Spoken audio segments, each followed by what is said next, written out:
वज़ीर-ए-आज़म शहबाज शरीफ के दौरे मदीना में हुर्मत हरम की तौहीन करने वालों को सज़ा सुना दी गई। सऊदी अदालत में 6 पाकिस्तानियों पर मस्जिद का तक़द्दुस पामाल करने का जुर्म साबित हुआ और 3 पाकिस्तानियों को 10-10 साल कैद और 3 को 8-8 साल कैद की सज़ा सुना दी गई है।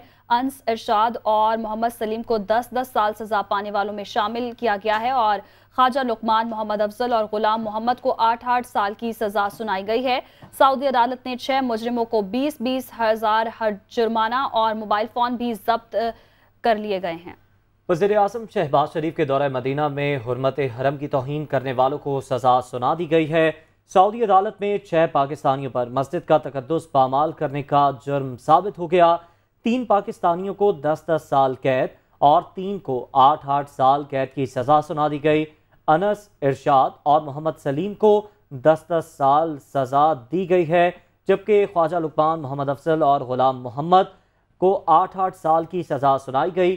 सऊदी अदालत ने 6 मुजरिमों को 20-20 हज़ार जुर्माना और मोबाइल फ़ोन भी जब्त कर लिए हैं। इस खबर से मुताल्लिक आपको आगाह कर रहे हैं, वज़ीर-ए-आज़म के दौरे मदीना में हुर्मत हरम की तौहीन करने वालों को सज़ा सुना दी गई।